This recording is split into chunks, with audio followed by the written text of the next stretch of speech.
Hey guys, hello. How are you? Right, there you go. You can see me nice.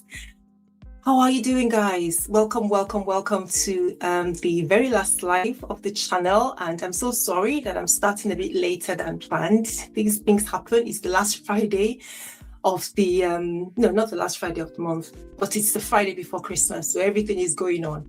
So guys, do please excuse me. Lots of stuff going on. If you could see the back, you could see right behind me. It's a whole story. But yeah, I'm so glad that you could join me today. Thank you for clicking on to our very last live stream of the year, and in fact my first live stream of the month, because December has just been packed. So my first couple of weeks have been topsy-turvy, one thing after the other. But I'm so glad that we can at least have this opportunity to say hello and to say wish you a happy Christmas and a very happy new year as well. But obviously we've got a few things planned for our conversation today. Let me just share with you the things we're going to be looking at on the stream. So we've got a lot of questions. I know it seems as if it's quite fibroid heavy, I think, but they're interesting, different questions. They're interesting in their own right. So I'm looking forward to going through them with you. We'll get cracking in a few minutes. But I just wanted to really use this opportunity to really say thank you for the last 12 months that you have been with me on this channel. I think it's really important to do so. I wouldn't be here, or we wouldn't be here, without the motivation that you give me, both by watching, by engaging with your questions or your comments, or even joining live and so on. This channel would not be here. That is very motivating. The fact that you find it useful to come on here or to send your questions in for us to think about and have a conversation around. Thank you. So let me just share with you.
Make sure that you can hear me. I don't know if you heard all that, because I think this thing was muted. So anyway, all that was as a result of you. That 2 million views, 19,000 subscribers, over 200 videos uploaded to this channel. That was simply because of your inspiration. Thank you so much for being part of that.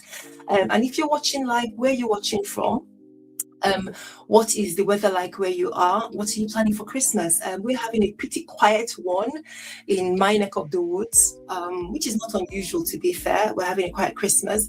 But yeah, let me know what you guys are up to. What's your plan? And let's get cracking into today's episode. And of course, as usual, I will remind you that the disclaimer is I do not provide treatment or advice for any specific condition, simply because I can't. I really think it's important that you go to the person with whom you're registered with, or with whom you're registered, so that they can assess you in detail, take all the history information that they need, examine you, and then arrange the right tests for your condition. So just a reminder, guys, please bear it in mind that everything we're saying today is about information, sharing information to make sure that you are informed, and then you can go back to the person who provides you with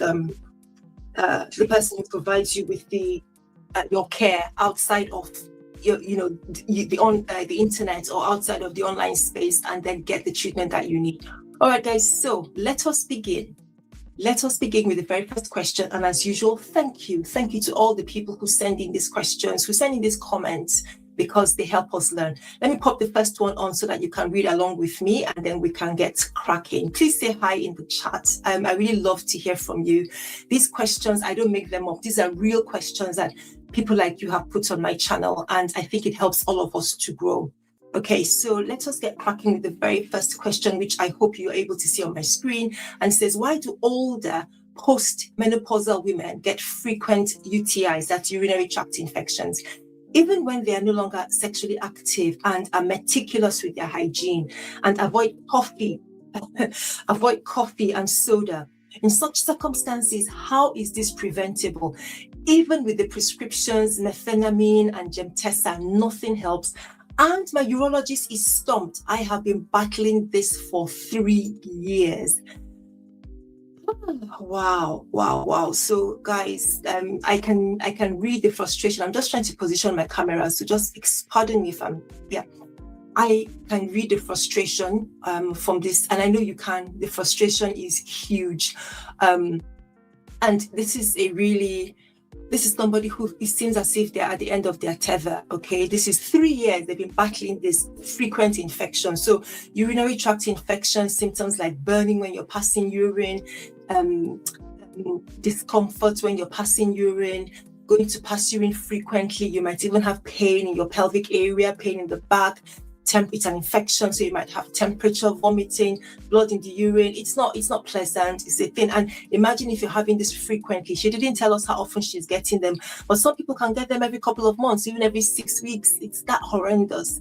And she's doing everything. She says she's no longer sexually active, so we can't even blame sexual interaction for being the way that germs are pushed into her bladder. She's meticulous with her hygiene. She's avoiding coffee and soda that could irritate the bladder and possibly increase the risk of her, developing this infection. And she's saying, how is this preventable? And to top it all, she's under a specialist. She's taking medication that her specialist provides, because we generally don't provide this in primary care unless it's someone that's been seen by the specialist and they are under it long term. And she says that her urologist is stumped. Okay, so, first of all, I want to say thank you so much for sending this in to educate us. I think it's a really important question.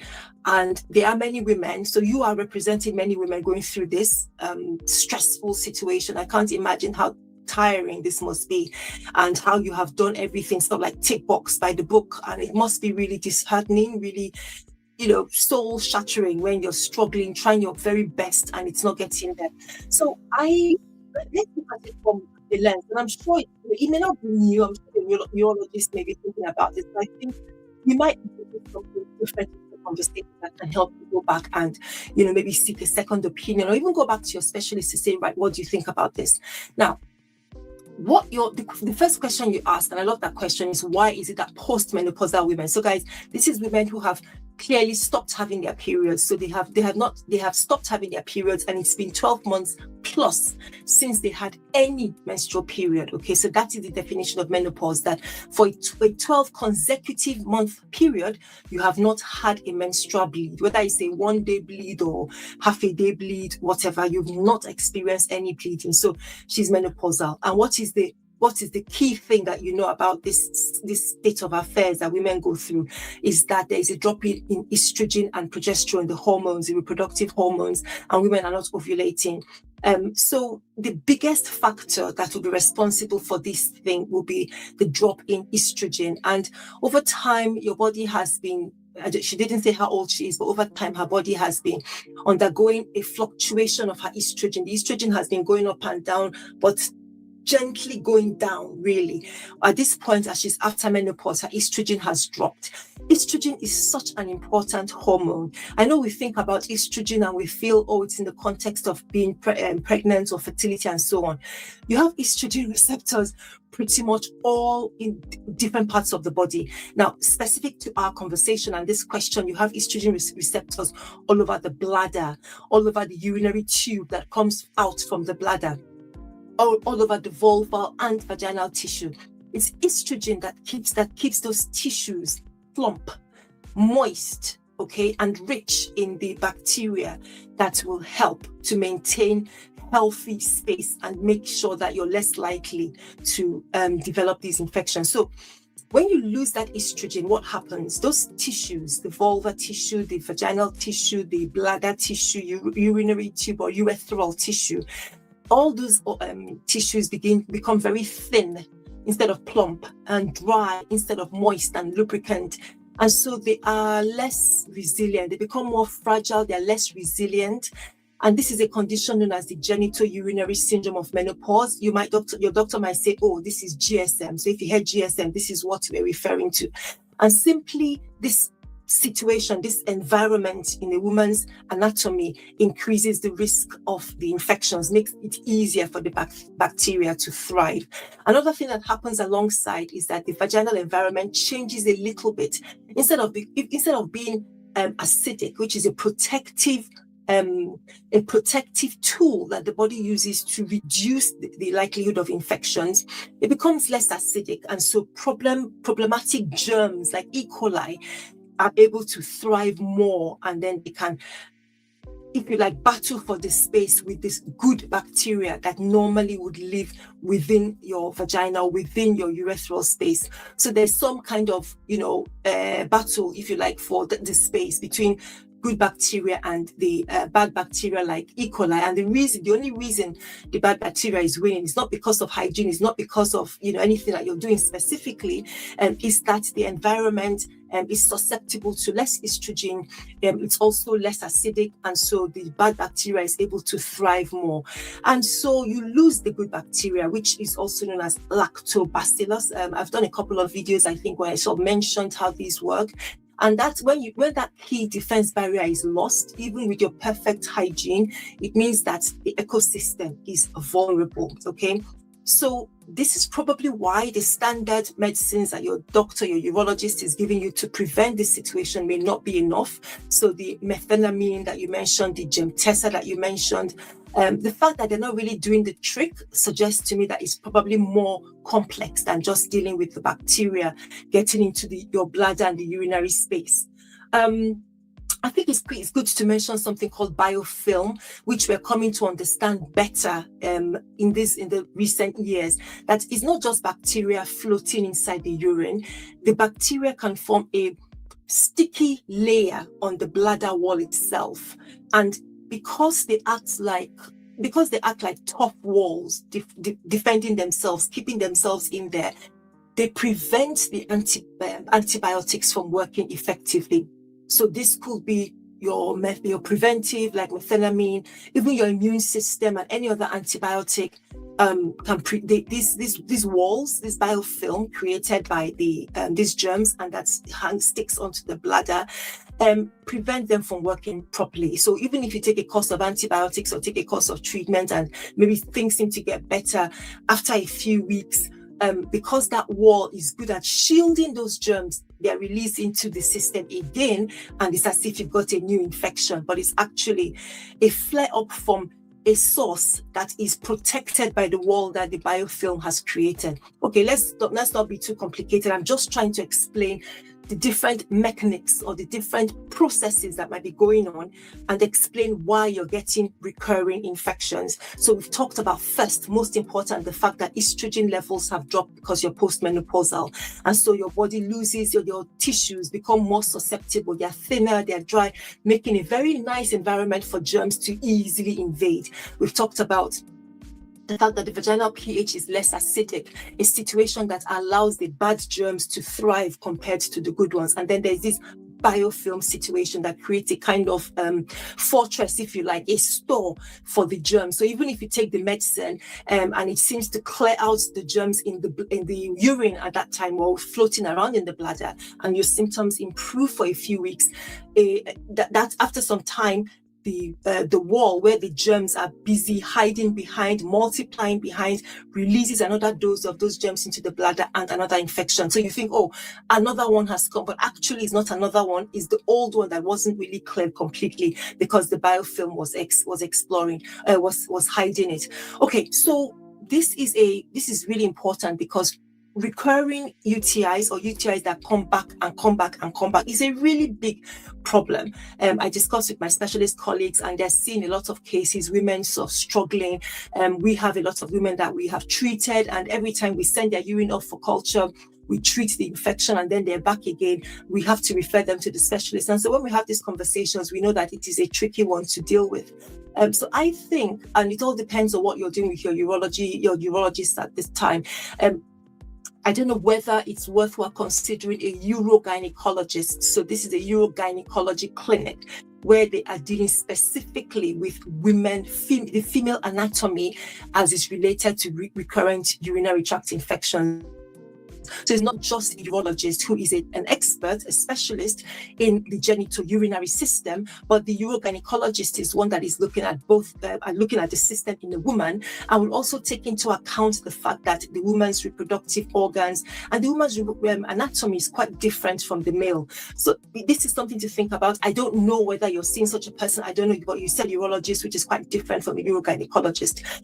So the other thing to think about, and which a urogynecologist will quickly do, is consider your estrogen replacement. Now, you didn't mention this, so I don't know if you're taking any form of HRT, whether it is by creams or patch or gel or whatever, or whether you're using what would be recommended in this case would be vaginal estrogen.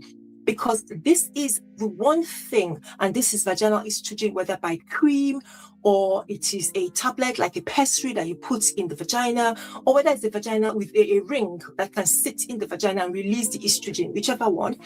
This is what we use for treating this condition. Women who complain of vaginal dryness, or women like you experiencing this recurring or frequent UTIs, because it restores that tissue, that, you know, that dry, thin tissue I was talking about. It restores that, plumps up the tissues again, helps to improve the pH, make it acidic again, and helps to tackle this problem. And it is considered safe. It's going into the vagina, it's acting locally in the vagina, so it's considered safe in terms of hormone replacement therapy. So that's one thing I feel, because you haven't mentioned this, I thought it's worthwhile checking to see if you've had that conversation, or if you're a specialist. It's something that's quite common. It probably has. So, but it's worthwhile repeating it for those who may not be familiar with this. Now, of course, if this is one thing that's been tried again, what I wonder is whether anyone has had a good look. And I feel they must have, given that you're seeing a urologist. They're very good at looking into the bladder. So I'm describing a camera test into the bladder called the cystoscopy. So is it something that they've done to just make sure that they have not missed anything? Is there any change within the anatomy or the structure inside the bladder that's making you more at risk of this? Can they do expanded urine cultures? Because we do the standard ones, but can they do expanded ones to check, are they identifying the correct bacteria? Are they identifying biofilms, which our standard cultures probably will not see?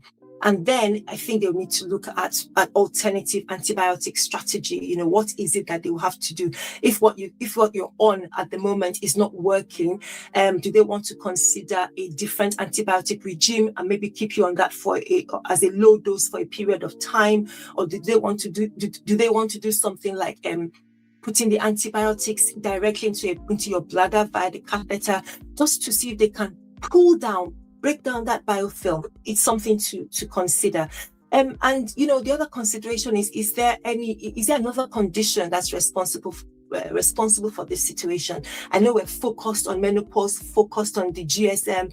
Could there be something else going on? Could there be another condition maybe affecting the bladder? Maybe another condition that you have that is making this more likely to happen?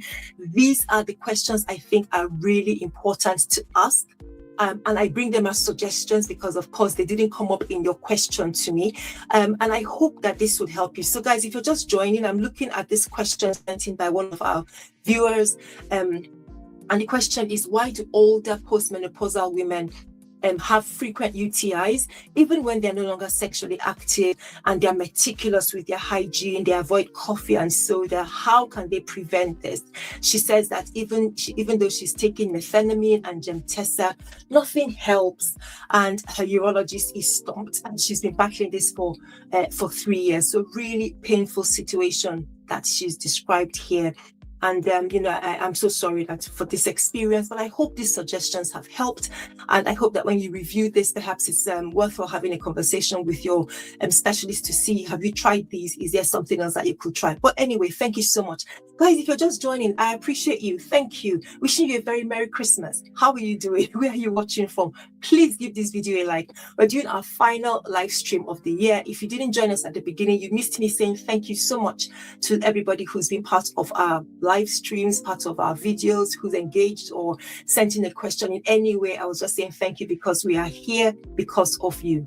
Okay, let's quickly crack on to the very next question. I'll just show our schedule for today. You guys can see that we've got a packed diary, haven't we? So let us go on to the very next one, and then we can take a short break after that. So the very next question, I love this question. When I read this, and I'm sure you will laugh. When I read this, it just made me smile. Let me see if I can share my. Can I share? Let me see if I can just change the view a little bit so that you can do both. Okay, so let's see if this would show. Oh no, it won't let me show. Oh, it should actually. Hang on, guys. This is tech things happening now. Give me a second. So I don't know why it should be able to show me and the question. It's not. All right, no problem. Let's go with the question. I thought I could do something clever.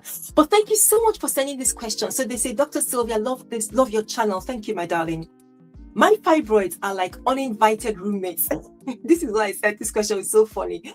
And to actually come to this mindset, and I think women have different experiences with their fibroids, and to come to this mindset, there's a problem that she has. It's not as if it's all hunky-dory, but she's laughing at life, she's laughing at it, and I think that also is empowering. But let's read the question. My fibroids are like uninvited roommates who overstay their welcome, eat all my food, in brackets she says iron, and throw loud painful parties, in brackets she says periods. I've had them for 10 years, and weirdly, no heavy bleeding, just bulk symptoms and pain. My mom had a hysterectomy in the 90s for hers and said, that's just what you do. But times have changed.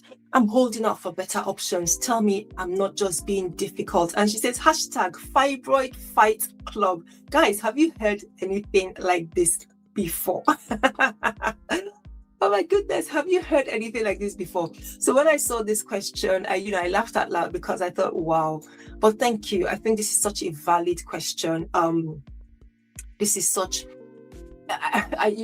first of all, I just felt when I read uninvited roommates who eat all your iron and throw painful parties, I was like, wow, can I use this, please? I'm asking, begging you, let me just steal this quote because I think it's the best, one of the best ways I've heard these things described.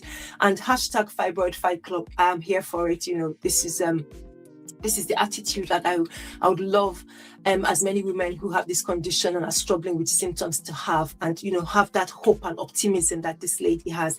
Okay, so to your question, you said I should tell you that you're not just being difficult. Absolutely not. Read my lips. Absolutely not. You're not being difficult. You are being informed, you're questioning, you're empowered, and you're advocating for your body. And you're a lesson to us all. I don't know how else to say it. That's amazing. Because from the time when your mom had her hysterectomy, which was in the 90s, according to your question, we have gone so far. In a short 10, 20 years, there has been so much advancement. We've gone so far in terms of treatment. So what was a standard back then for your mom's generation, it's not the first or only option that we have today. And it's great that you're able to recognize that and, ask, well, can we consider this or can we consider that as an alternative? I think that is really, really important. So let's see if we can break things down a little bit. I'm just wanting to look at your question. So let's look at some of the, issues that you brought up. And because I want to say, I think I've got a picture of fibroids. So let me just quickly put that on. For people to see. I'm not going to leave it on for too long, but fibroids are growths in the womb. The majority of the time they are benign growths, which doesn't mean they don't cause harm. It means that they are not cancer. Okay, but these are benign growths of the womb muscle, and they can grow in different locations around the womb, within the womb, and they can cause a variety of different symptoms, and each woman can be affected differently. Some women can have fibroids and have not a clue that they have fibroids. Others can have one fibroid, others can have multiple fibroids, others can have one fibroid and it causes them a lot of problem. Others can have 3 or 4 fibroids. They don't have any issues. They're able to get pregnant without any issues. All right, so let's sort of go through in a bit of detail the issues that were brought up. So the sneaky roommates bit, that's the the roommates that don't cause any bleeding. So you know what, when we think of fibroids, usually we talk about bleeding problems, heavy bleeding, irregular bleeding, and you'd be spot on. Those are common symptoms of fibroid. But there's a symptom, I do mention it, and if you look at my videos, I do talk about them, but there's another symptom which is called the bulk. We call it the bulk effect. Okay, so it's not just about fibroids causing flooding. There's also the bulk effect. That is a roommate or roommates who are crowding the place, crowding the room, like, you know, extra furniture and everything. There is no space. This is the kind of thing that fibroids can do. And I will show you the picture, that picture I had. In fact, I'm glad I didn't take that picture away, actually. So, you know, you can have fibroids that take up space, and you can look at the ones of within the cavity of the womb, within this triangular space in the womb, and you can see the two that I'm sort of highlighting here, and you can see how they can cause problems if they grow big, and how they can put pressure within the womb for somebody who is, you know, wanting to get pregnant, or somebody who is pregnant, how they could create problems in that sense. So these roommates can also cause problem in the sense of as they grow big, it's not just within the womb, they can also grow outward and put pressure on the other organs. So they could cause pressure in the pelvis, just that feeling of pressure, feeling bloated, even pushing on organs like the bladder. Many women with fibroids will talk about trouble passing urine. They may be running to go and pass urine because their bladder is always under pressure. They may even have problem with their bowels if the fibroid is so, it has, you know, is positioned such that it's pressing against the bowels, because, you know, these organs, the womb, the bladder, the womb, and the rectum and the bowel, they're quite closely, you know, closely located together. So this is an important symptom that you reminded us of, that people with fibroids can experience. And of course, they can cause back pain. They can happen without any bleeding. I wanted to get that across. And then your mom's experience in that time was so common. So we're talking about the 90s, and, you know, a woman comes with fibroids. What is the challenge that she has? Particularly if it's heavy bleeding, the solution is just to whip out the womb. They just get rid of the take out the womb altogether. But thankfully, thank God, nowadays we do have options, better options to that, and especially for women who still want to have a family, who, you know, want to have their own children, and who have fibroids, should not feel that because they have fibroids they cannot have children, because there's so much that we can do. There is now a whole, you know, different, you can tick off different options on your fingers as to, oh, you could have this or you could have that. Something like a uterine fibroid embolization, which I talk a lot about. I've got a couple of videos dedicated to that.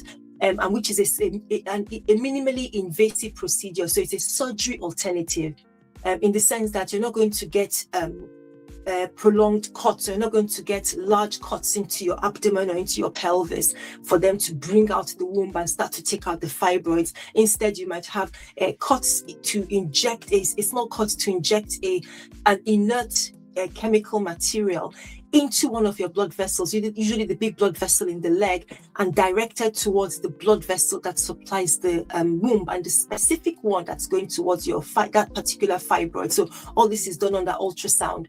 And so by doing that, they close off that blood supply to the fibroid, peel off the fibroid, and hey presto, the fibroid is removed without taking care of the womb. Now, it of course is a fairly new procedure. We're still sort of looking at the benefits in terms of pregnancy and so on. But if it's somebody who you're not thinking about pregnancy, but you're just looking at what can I do to remove this fibroid that does not include taking out my womb, this is one option that you can consider.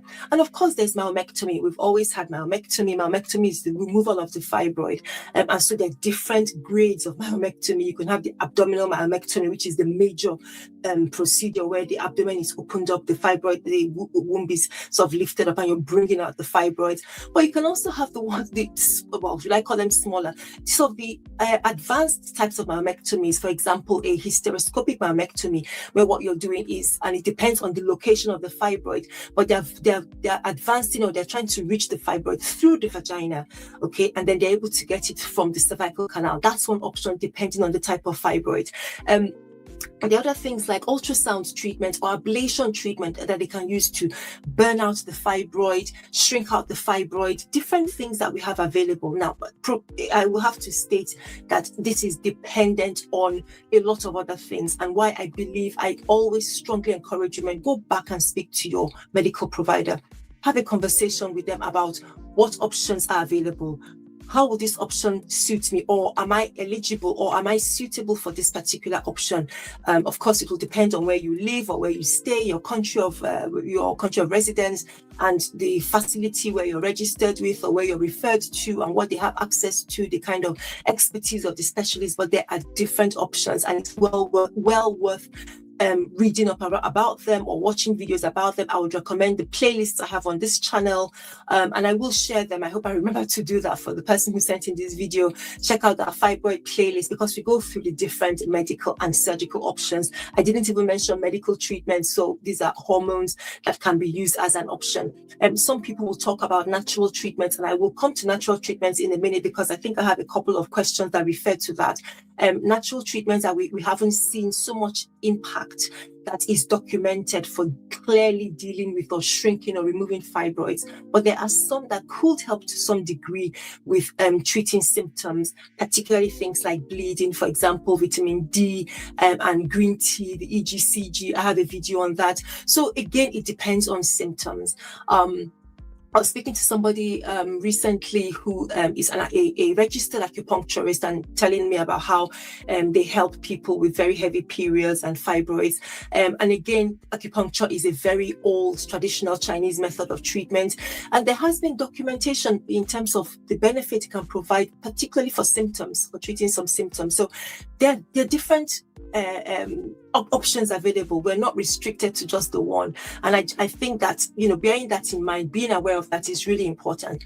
And I think the other thing I'll say for the person who sent in this question is about the importance of a second or even third opinion. Don't be afraid to get it, because when you're informed like this, when somebody says to you, oh, the only option is a hysterectomy, then you can push back on that. You can say, is that all? Is there nothing else? And if they provide reasons that don't seem to add up to you, you can definitely ask a second opinion. It may not be that the doctor in particular is wrong. It may be in terms of that's their expertise, which doesn't limit you. It just means find somebody else. Okay, so I think it's important to consult somebody who is an expert in dealing with fibroids, complex fibroids.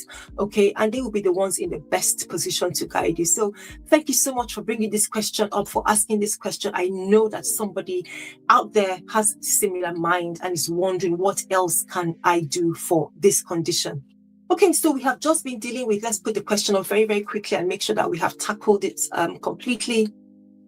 And yes. So yeah, the question was, yes, she's had fibroids and she termed them uninvited roommates. They can cause anemia, they cause pain. She's had them for 10 years and she's just getting bulk symptoms and pain. And her question was around the hysterectomy. Is that all? Is that all she can have?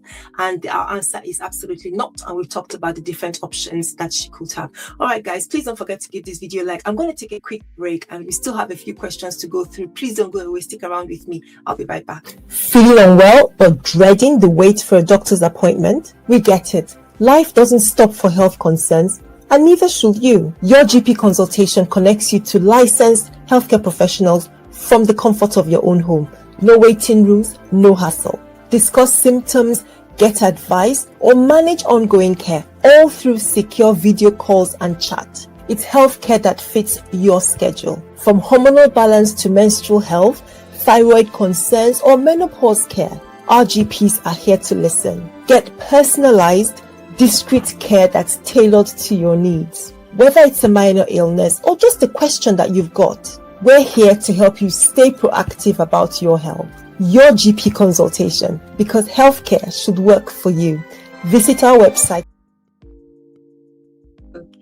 Okay, welcome back, everybody, and thank you so much to everybody sending in their question. Wishing you a Merry Christmas. Welcome to our last live stream of the year 2025. I'm looking forward to 2026. I'm going to be quite busy sitting down and just planning, what kind of stuff that we're going to do over the next few months in the year. And if you have any ideas, things that you would like us to cover, please share them with me. You guys know I listen, I go through the comments, particularly the ones I feel that lots of people are asking are the ones that I'm going to put up as a live stream. So let's get cracking. I'm just going to put up the disclaimer again, just in case anybody missed it, and just a reminder, while I appreciate the questions that come in, I'm unable to provide any specific treatment or advice for anyone. We can sort of talk around the condition and explain what the symptoms could mean and their impact. But I always encourage you to go back and see your own medical practitioner, get the best out of the person who knows you better, who can sit down with you, gather all the information that's needed to treat you properly. Guys, please give this video a like, and let's get on to the next question. So this is another really great question. Oh yes, this is another really good one. So this person left this comment in response to one of the videos, and I think, if I remember correctly, it was a video where I was debating the value of natural fibroid treatments, and I wanted people to take a very what's the word now? A practical view, a practical and optimistic view, but one that's also realistic. One that's, I know, how can you be realistic and optimistic? You can, you can definitely be both.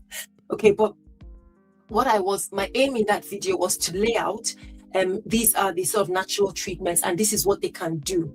And when somebody's offering them to you, you need to be clear in your head. You need to ask certain questions, and so that you're clear in your head what to expect. And so this person left this comment on the channel. There is no specific question, but I thought it really displayed some of the concerns that we have, doctors have, about natural treatments, especially when they're not being supervised, especially when, there is no evidence to show that they can, they are of providing any benefits. It's just somebody telling you a story, and you can't confirm, you can't verify. In fact, I have another comment. I'm surprised I didn't remember to put it on this as I was getting ready for this stream. I have another more recent comment where somebody was saying that, it's good to ask questions, and she was sharing her experience. But let's look at this one. So they said it is possible. So they were saying to me, look, it's possible for natural treatments to shrink the fibroids. But she said, I did a cleanse, very popularized by 2 doctors and a patient who are online right now. It did work. However, it left me with other issues.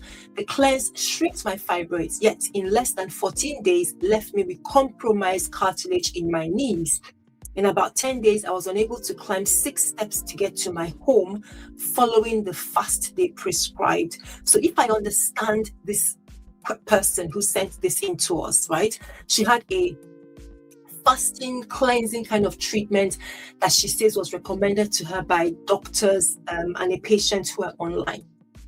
Like I said, there'll be lots of people that will be recommending different things, and you need to be careful. You need to be asking questions about this particular method. Is there any research that's been done? How strong is that research, and so on? As far as I know, and I'm always open to learning something new, as long as it's accurate and you can verify it. I haven't come across any research on fasts or cleanses that shrink fibroids. But the thing is, that isn't even the core of the story. It's the complications that developed. And I really want to say to people who think that because a treatment is natural, you think it will not cause any problem. Isn't arsenic natural? Isn't it a poison? I really want us to think these things very true, because they're becoming more and more common. People think, oh, hormones are no good, let's go for this natural treatment instead, as if natural is equivalent to harmless. It's not true. This particular story that I've just read out to you, that somebody, I don't know her, they just posted this on my comment section, tells us how she was on a fast and a cleanse, and within 2 weeks she was unable to walk. So these things can be dangerous if you're not being supervised, if you're just taking a mixture of concoctions that you don't know what the possible harm could be to you, especially if you're taking other treatments. So it's a very teachable, even though there's no question, it's a very teachable thing. So I would have loved to ask her, okay, first of all, what do you mean it shrunk? How did you measure this shrinking? Because my understanding of fast and cleanses, you lose a lot of fluid from the system because you're dehydrated, and that can lead to you feeling less full or bloated. And of course, you think that the fibroid has shrunk. So I would love to know, did you measure the fibroid? Did you do a scan before and after? because that's useful information. Don't just come and tell me that the fibroid shrunk. How do you know it shrunk? If you go on a cleanse, on a fast, you guys can confirm for me. You can put it in the comment section. You can put it in the chat. You can confirm, anybody who's done a fast or done a cleanse. Of course, you're going to lose some pounds, but it's water weight. Let's not forget that. You're going to get dehydrated. Okay, and that's why these things are not sustainable methods of losing weight, because you lose that fluid initially. You think you've lost some weight, but actually, you're not losing weight, especially in that first sort of 7 days of doing this activity, and then if you carry on, you're then going to start losing fat and calories in a dangerous way. And if it's not controlled, if it's not monitored, this could cause serious complications in the system. So it's not something that is sustainable as a way of losing weight or even as a way of living. So that was my very first question for this person. How do you know your fibroids shrunk? Did you actually, did you check? Were they measured, and the only way you can measure them is with a scan? What exactly happened? To my understanding, real shrinking of fibroids from treatments like hormone medications, uterine fibroid embolization, which it targets hormones or blocks the blood vessel, that can take months, not days, and you confirm it with an ultrasound scan. So that when I first saw that, I thought, that doesn't sound right. Okay, so the next question I had is, what is this cleanse? How is it so quickly affecting the body? What exactly is it that she was taking? How on earth do you get knee damage? You started off wanting to cure fibroid problem, and you ended up with knee damage to your cartilage. The cartilage is like the cushion in between our joints, in between the bones, so it prevents the bones from rubbing against themselves and causing that friction, if you can imagine the bones and hard surfaces. So you have your nice spongy cartilage that creates that kind of cushion. And so that's so important. The cartilage, in addition to the fluid, it's also something that needs a constant supply of nutrients from the joint. So a severe fast that quickly removes your cartilage, maybe damages your electrolytes, may mess up the amount of protein and collagen that you need to support all these things. I don't know what happened there. I'm just concerned about what exactly she was taking. Did it interact with other medication that she had? Did she have another condition which meant she shouldn't have taken that cleanse or fast? This is why we say, people, be careful with these things that say that they're natural, because you don't know how it's going to affect your system. Just because somebody on TikTok said, it works all right for me, doesn't mean it's going to work okay for you. And the third question I was going to say to her was, so what was the true cost? I don't know how much you paid for this your cleanse, and they're usually quite expensive. So it's not it's going to, your purse would have been pinched before by going into this treatment. But what's the actual cost? It's not just the loss of pounds or dollars or whatever you spent to get it. It's the fact that it's failed, it's complicated, it's led you into another problem. I don't know if you're going to need surgery to repair the damage to your joints. I'm not saying that medical treatments can't have complications. Of course, I'm not saying that. But I am arguing that in this instance, when you are pursuing a treatment that is supposed to be safer, you ended up with something that created further problems. So I'm not castigating this lady. I don't think I don't think she's being difficult. I didn't delete this comment. I thought it was useful for people to see it and hopefully give a balanced view, because we're all trying to learn here. So I would suggest, and I hope that she's seeing a bone specialist, orthopedic doctor, rheumatology person, to still have a look at her knees, work out what's going on, get some x-rays. I mean, she's probably had x-rays and scans since they know that the cartilage is damaged, and get this properly repaired. And please go and be referred to a gynecologist, to have a look at the fibroids and discuss safe long-term management, because I think that would be a lot better for you in the long run than this episode that I think caused serious harm. So first I queried I queried the shrinking of the fibroids in the first instance, because I'm like, what's the evidence for that? And of course, I'm really unhappy and angry about the fact that there was such damage to her knees. So unnecessary. And please, guys, let's be careful, okay? Just because they say it is natural does not mean that it is harmless, okay? Okay, let's bear that in mind. Right, marvelous. Guys, please, it's great to see some of you hanging out with me here. I really appreciate that. Please give this video a like, and of course, consider subscribing to the channel. If you're based in the UK, you can see the QR code on the screen. If you want to book an appointment to see myself or one of my colleagues in our private online consultation clinic, your gpconsultation.com, please use the QR code to get in touch with us and to book an appointment. We'd love to see you. I am a GP with a women's health interest, and I discuss all manner of things related to women's health and provide guidance and help to answer questions and just help to prepare you regarding different questions around endometriosis, perimenopause, fibroids, as you can see that we're talking about here, and so much more. But I'm also a general practitioner, so you're very much welcome to book that appointment to have a conversation with us. Okay, I think we're making good time. Let us get cracking with our next question. Put that on the screen. It is another fibroid question, but they all come from different levels. They have different connotations. So this one says, I have multiple fibroids. I did ultrasound and they said the biggest one is 5 centimeters.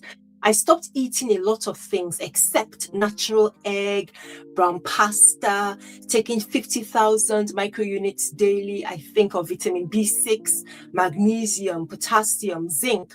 But after only 2 months, I did a second ultrasound 10 days before my period. They are saying it's 8 centimeters now, and the doctor said he can't recognize my womb, my uterus. Why? So, this was really interesting when I saw this, because I've had so many questions.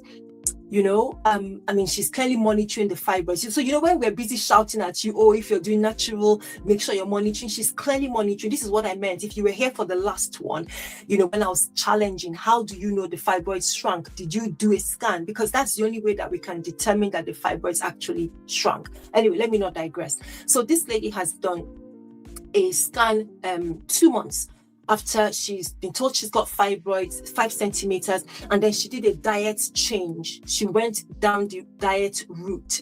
And what are the things that she said? Let's bring up the question. So she stopped eating a lot of things, right? She cut out things and she was only having natural egg, brown pasta, and she was taking a lot of multivitamins. So we can safely assume that she probably cut out a lot of carbs and maybe processed foods. I want to believe, I don't know, this is what she told us, but I think she sort of went down what we call a healthy diet pathway, which is not bad, which is not a bad thing, okay? And then she added supplements into what she was doing. And it looks like her expectation was that doing that in a 2-month period would give her some change in her fibroid.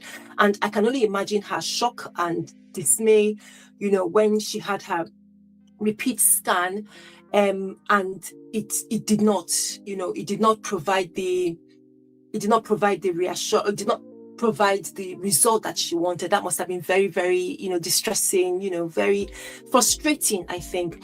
I would kudos. It's not easy to stick to this kind of diet if something that you're not used to.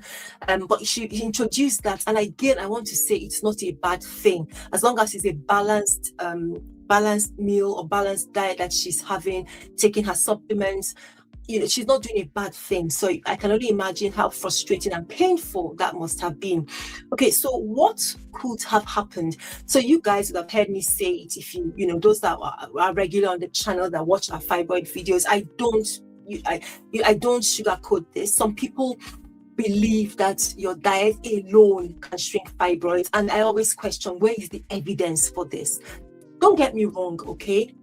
We do have studies that tell us certain foods, red meat, for example, processed foods, a very high fat diet, because of the potential for chronic inflammation and increased estrogen that those things can bring, can have an impact on worsening fibroids. So yes, eating a healthy diet, like she's done, cutting out things that are high fat, high carb and all that should help.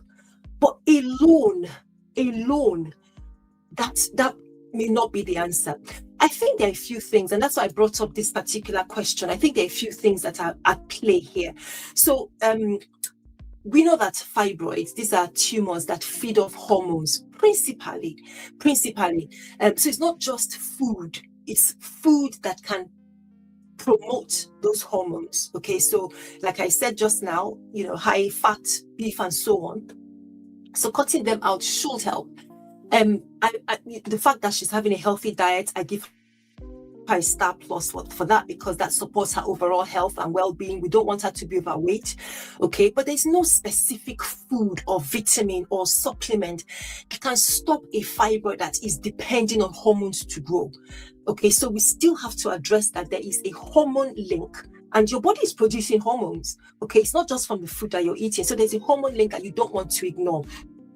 Plus, fibroid growth is a complex thing that we're still 2026 almost, we're still trying to understand. We know that, yes, hormones are related. We know that genes, how you've inherited it, we know that's related. We know your environment is related, okay? We know that there's so many different things, some that we may not even completely understand yet, that are involved. So what do I feel about diet? I think it's important to support your overall health. A good diet that is free from processed food, salt, excess sugar, free from excess fat, and so on, is good to support your overall health and help you maintain a healthy weight. And even that will promote a healthy environment where hormones are probably less likely to make your fibroids grow. But it's not just the food. The food is important, but it's not this alone.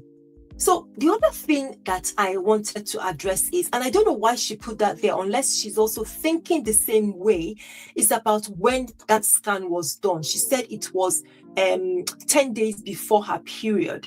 That 10 days before her period, I don't know if you guys are thinking what I'm thinking, because that is when hormone levels are likely high. So what would be nice would be when they did the first scan, was it 10 days before the period? It's probably isn't, because we generally don't ask you and say, book the scan. When they book your scan, they make sure they tell you do it XY days before your period. No, we don't generally do that. We just say go and have the scan, and the scan is done.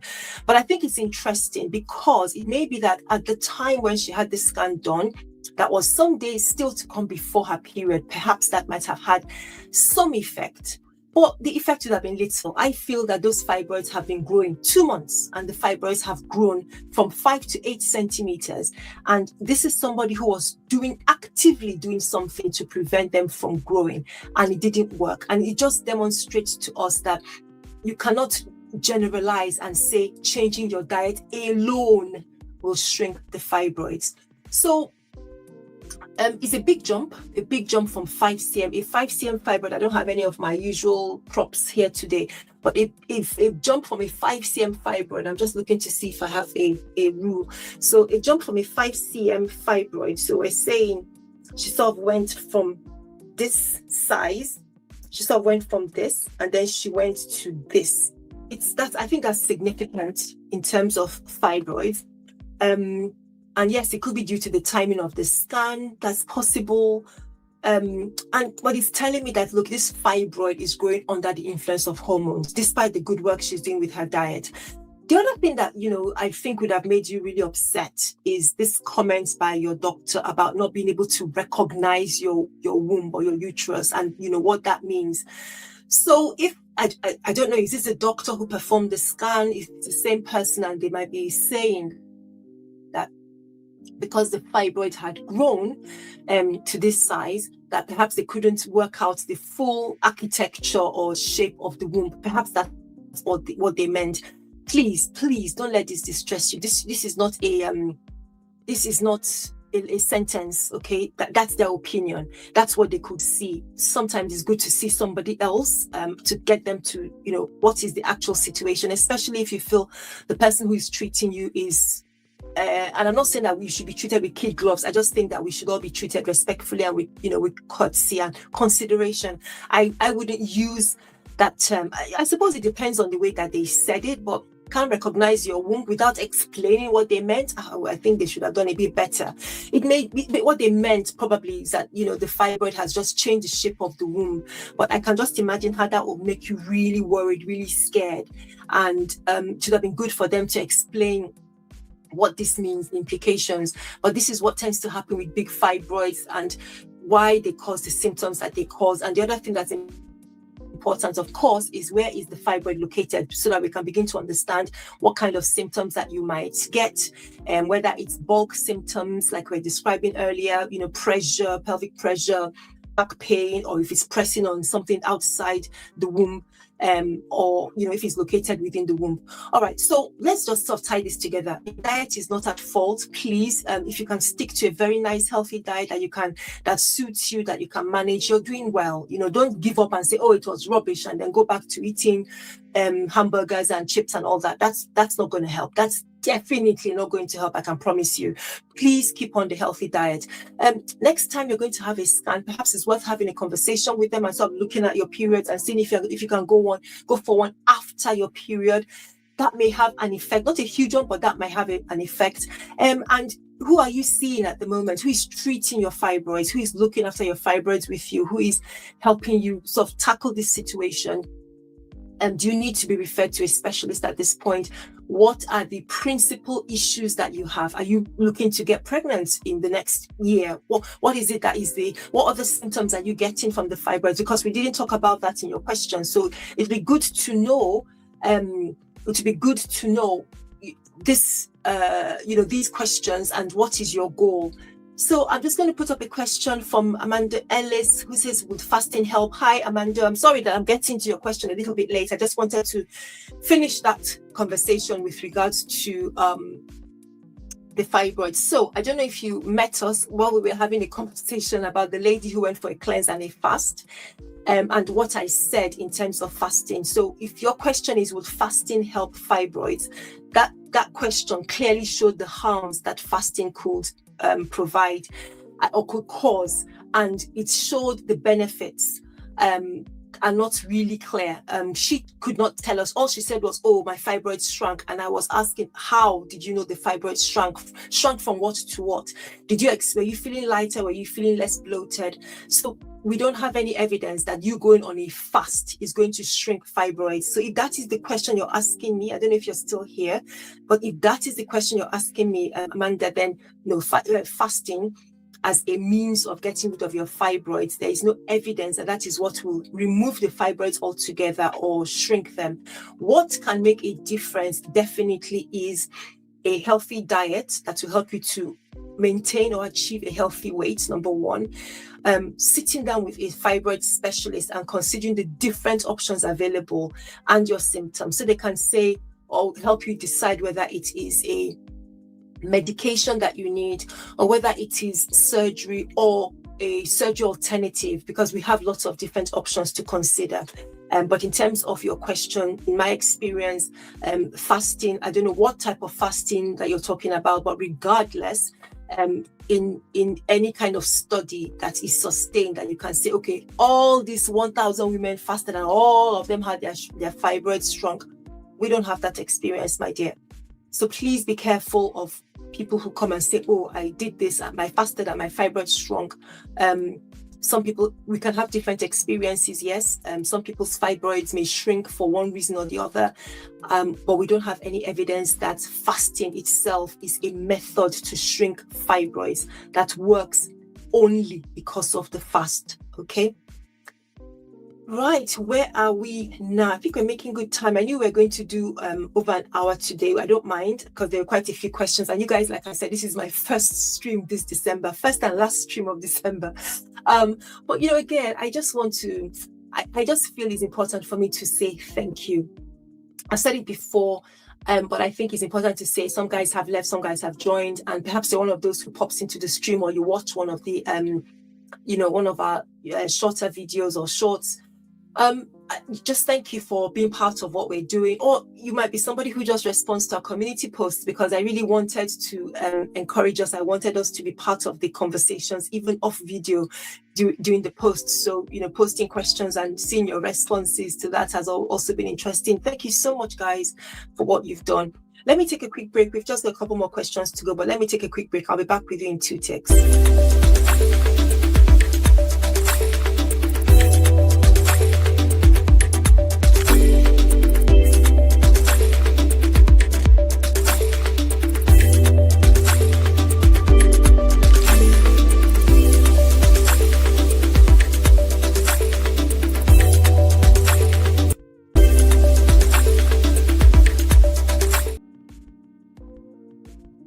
Okay, welcome back. So we are doing our last live stream, and Yeah, Amanda, you're welcome. And thank you for the question. Thank you for sticking around. I wasn't sure you were still here because I think I went on for some time before I picked up your question.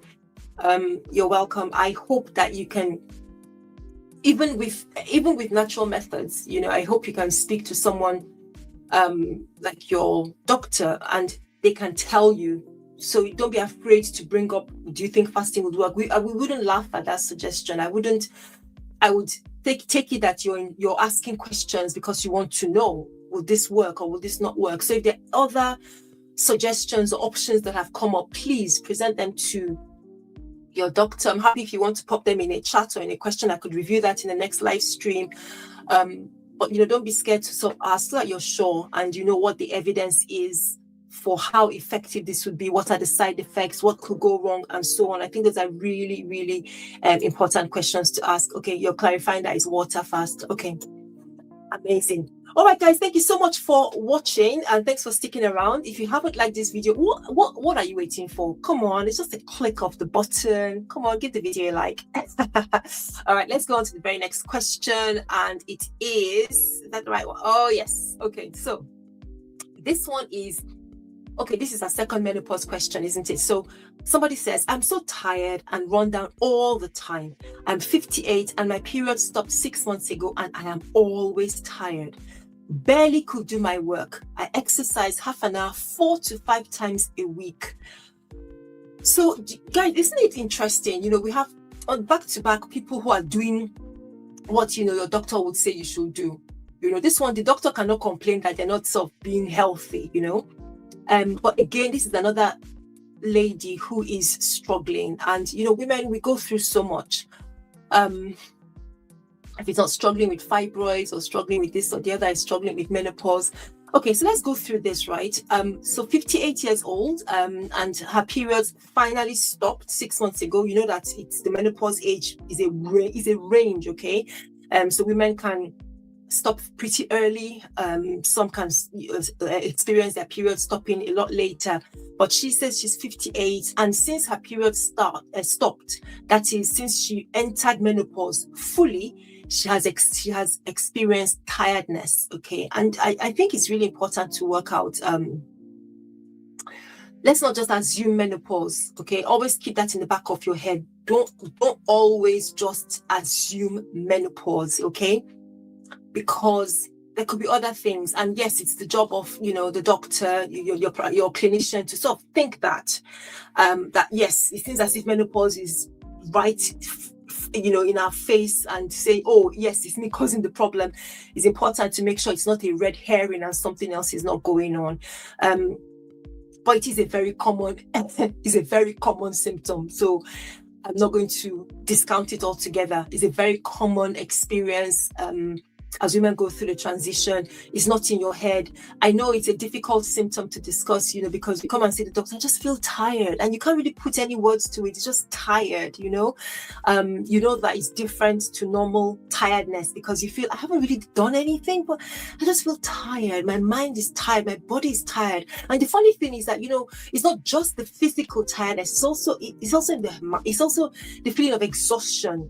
It's not just in your head, it's real, is what I want to say. And it is common during this period. So first off, yes, the drop in estrogen as we reach menopause, which like I said earlier, after they have been confirmed 12 clear months back to back without a period, that drop in estrogen can affect energy, because estrogen does much, much more than when we ovulate or when we're having children. It does so much. It's involved in regulating sleep. It's involved in regulating our mood. It's involved in metabolism. I went to a seminar earlier this year, and there was a way this lady referred to estrogen that I just sat up. I thought, my goodness, she's so right. I can't remember the exact phrase. But the point she was trying to make was how important estrogen is in the life of a woman, that for years, we've just been thinking about fertility and reproduction, which are all very important, but we're missing the fact that estrogen is so important in many other things. So the low estrogen that we're experiencing at this point can lead to poor sleep, because of course you're having night sweats. One of the problems is that your brain's ability to regulate temperature, that's also affected. So you're getting these hot flushes and night sweats that can make you very, very, very uncomfortable. So sleep just goes out of the window. can contribute to the loss of estrogen, contributes to low mood, feeling low, sometimes anxious, and just that feeling of no energy, feeling drained. So I have to acknowledge that. I think it's, a possible cause, one that definitely needs to be acknowledged given the stage of life that you are. But disrupted sleep means that you're unrefreshed, and that could easily be the tiredness. I know that's linked to the menopause, but we're just trying to report what is going on to make you feel this way. The other thing to think about is the thyroid gland, which controls metabolism. An underactive thyroid can actually be more common as we grow older and could make you feel very, very tired. If they do a blood test and find that your thyroid hormone is low, that might explain this tiredness that you're experiencing. People talk about mood and depression. It's also possible tiredness could also be a feature of that, a physical feature of depression. In addition to no lack of pleasure, not enjoying things anymore, feeling guilty, and so on, the other mental symptoms that we recognize with or we associate with depression, you could also experience tiredness. I think it's also important to talk about any nutrient deficiencies, for example, low iron, low vitamin D, low B12, for example. If somebody is maybe not eating right, although I doubt in this case, but it's possible, it may be responsible for the severe tiredness that you talked about. So I feel, like I said, it's your doctor's job, but I feel it's important not to ignore the possibility of other things, even other medical conditions that could be responsible. Organ failures, for example, kidney problems with the kidneys, liver, diabetes, for example. All of these could contribute to a feeling of tiredness. So lots to think about. I think that you should speak to your doctor. You need to visit your doctor, sit down with them and list out all these symptoms, how they started, when they started, anything else that's specific that in your experience that will be helpful to them. So they can ask you, let them know that you're so tired, you can barely work, you're trying to keep fit, but you're not able to do something that you want to do and is good for you because you're so tired. And so one of the things, they would, of course, ask you questions. They might want to examine you depending on any other symptoms they pick up. Of course, they want to do a blood test, and I think that is spot on, to make sure your thyroid function is fine, to check that you're not anemic, to check your vitamin D levels, vitamin B12 levels, and everything else that will be relevant. They may come back and everything seems fine. I would not accept that it is all fine and go away. I would also speak to them about the possibility of hormone replacement therapy. If they have done the tests and everything seems fine, but we're looking at menopause, it could be that a small dose of HRT for a short period of time could make a difference. Or if HRT is not right for you because of one condition or the other, what about an alternative treatment in that regard that could make a difference? I think it's well worth having the conversation. And let me just state in here that from the studies that we're reviewing now regarding HRT, we know that starting it at a younger age, so if a woman starts with menopause symptoms, then starting HRT, the younger you are, is better in terms of the side effects than starting at a later age. So starting under the age of 60, so within that sort of 50 to 60 years is better than waiting until after 60 to start the HRT when the risks might be higher. Plus, today, we're shifting away from tablet HRT, especially the estrogen format. We're actually moving more towards all of these bioidentical hormones, but we're moving more towards the cream, the patch, or the gel, or the spray. Earlier I talked about vaginal estrogen, which is local, is only applied within the vulva and vaginal area. So it's very linked to very little symptoms because it's just in that area. So we are living in a time when the risks are incredibly lower because we consider so many different things. In addition to your medical background, we consider the form by which we're giving you the HRT, and that helps to reduce the potential risks of things like breast cancer or blood clots and so on that we're so concerned about when we first talked about HRT 20 years ago.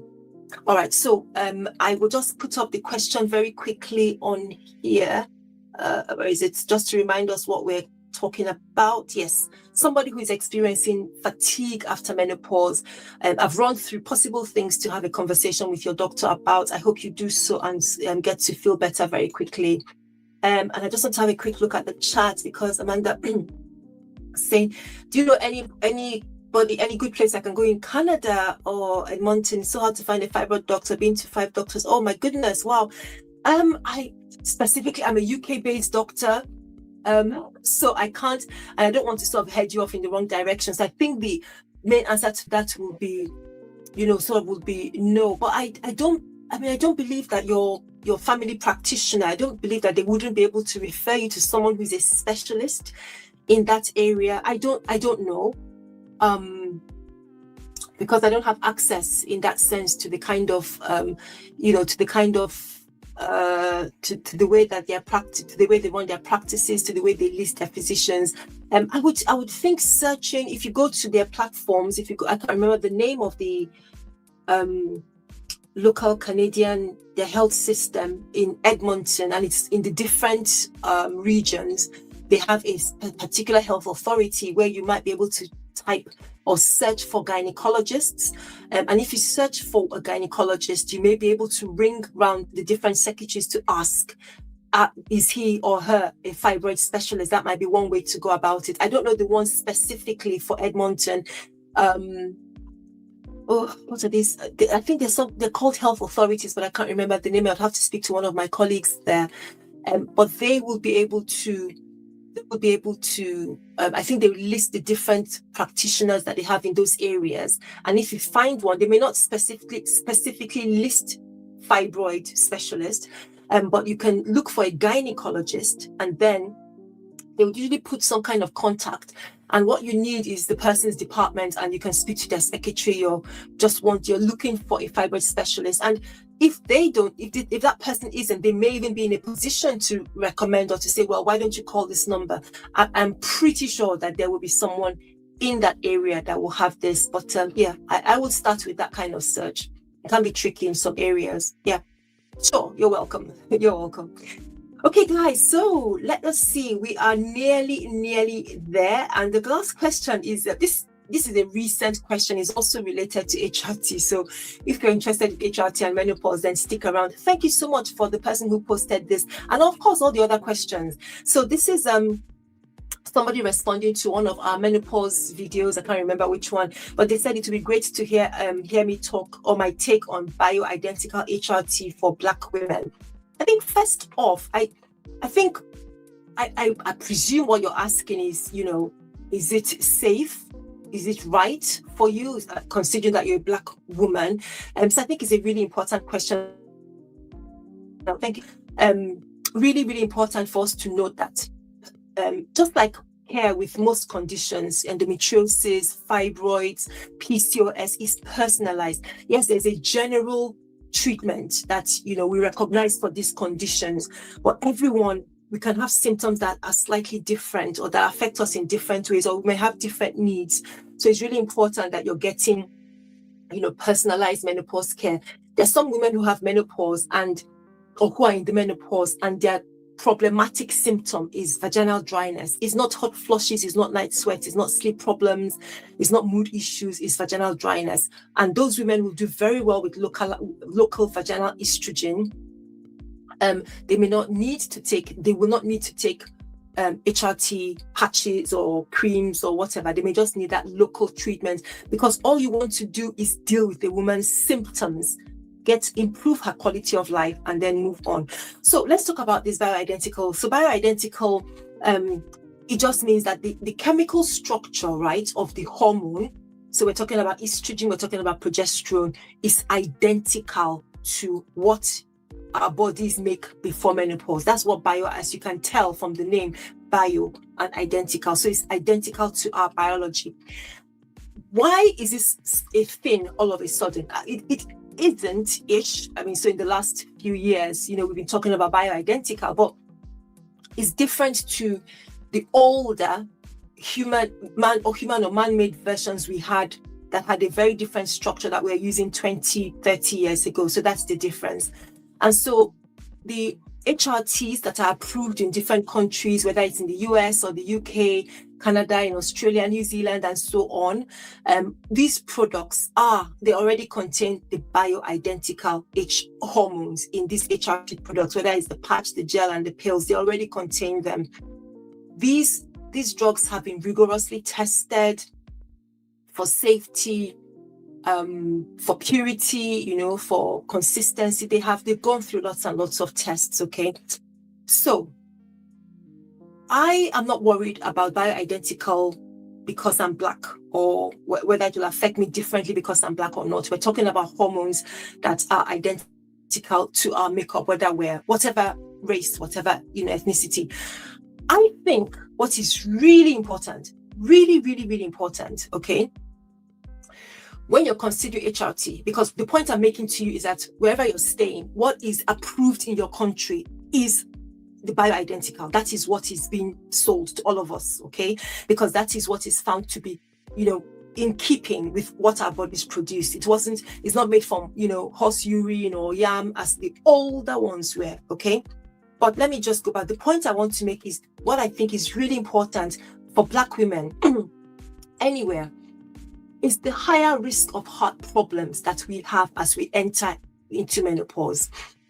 And so our heart health, issues with high blood pressure, issues with stroke, somehow Black women, whether in the US, whether in the UK, whether in Nigeria, whether have a higher burden of these conditions as we enter into menopause. It might even be before menopause as well, but of course these risks are higher the older you get.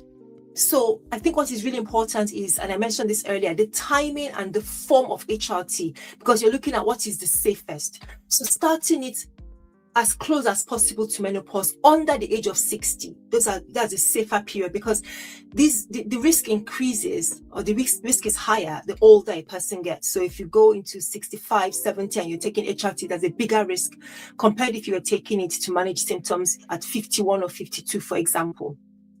So the risk is lower in terms of the effect of HRT on making those conditions like high blood pressure or increasing the risk of stroke worse. So the point I'm trying to make is, please let us be aware that we can use the HRT as Black women, yes, but let us consider our age as we're using it. So don't put it off. Don't keep wondering, and suffering, and then maybe eventually coming at the age of 60 and say, okay, I'm ready for this. Because you could have spent some time in reasonable comfort and quality of life, starting it earlier and with less risks associated. The other thing to note is about the form of the HRT, and I just mentioned that in the that we're moving away from the oral HRT forms, and so we're now in the age of using creams, patches, gels, sprays. We call them transdermal because they're going across the skin, which have been found, because they bypass the liver, they've been found to have a lower risk of blood clots and stroke compared to the pill that you take by mouth. So these are key, really important considerations to have. Okay, I've said about the bioidentical that, whatever you're going to get that is regulated will contain bioidentical, so that's not the source of any worry or concern. But as a Black woman, please think about that already we are seeing that the risk is higher, and we don't know why. We don't know if it's genetic. We don't know if it's some kind of exposure to stress. We're not exactly sure what the reason why we're seeing higher rates compared to white women or Asian women or Hispanics, for example. Why is this higher in Black women? So something to bear in mind.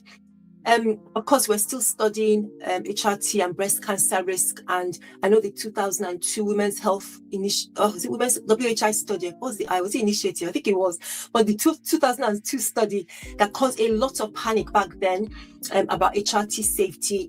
We've had time now to reanalyze that study and the results, and know that a lot of conclusions were made that were wrong at that time. For example, they were looking at women over the age of 60 who already the risk of all these conditions like cancer, heart disease, and so already a higher likelihood to happen in that group of women. So of course you'll see it happening more in that group of women. But when you're talking about women in their late 40s, 50s, the risk is quite different. Okay, so And the other thing as well, of course, is that your personal history is important. Your family history is important. I recommend speaking to your doctor and saying, these are my concerns. Here's my background. Here's my history. What are the concerns? Yes, it is true that there's a very small risk of breast cancer with in a woman taking HRT, and which depends on the duration that she's using the HRT. But I do have to say to you that when you're talking about the risk, you have to look at other things around there, because taking alcohol, for example, or being overweight is brings a higher risk of breast cancer than HRT. So before you just shut the door and say, oh, it will cause breast cancer, and if you're somebody who drinks or somebody who is overweight, that risk of breast cancer is probably higher because of the alcohol or because of being overweight. So just something to bear in mind. Really important to have that conversation and not be scared of HRT because of the breast cancer issue, but to have as much information. I myself and a colleague were just working on a study where we talked about menopause affecting Black women, both in Africa, countries like Nigeria, Ghana, and so on, and outside Africa, countries like the UK, US. Where else did we have? People in the diaspora, Black women in diaspora, looking at how HRT affects, or menopause and HRT, looking at their experiences with that. And consistent with findings, Black women do tend to experience more severe menopause symptoms, some of us quite early on, hot flashes, and our symptoms can even last longer. Don't ask me why. This is what we see.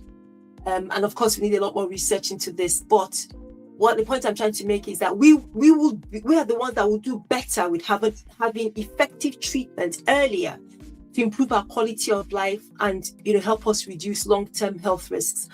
But I think a lot of the time we don't know, we are afraid, we run away from these things because we don't understand. And of course, that's part of why we have this conversation. So please have a conversation with your doctor if this is something that applies to you. I think it's a very valid question. Share your risks, but let them tell you what's available. Of course, I have my channel is here. If you want to reach out to me, you can use our email health information service on askawayhealth.org. Or post this, and I might be able to do a more detailed video around the subject if it's something I feel that people want to know more about. And before I leave this subject, just to mention something called compounded bioidentical hormones. Please be wary of that. Watch out for that, because it may sound attractive and this sounds like quality. Please be careful. Okay, compounded. It might be a special pharmacy that says that they are working on natural things and they are compounding bioidentical hormones.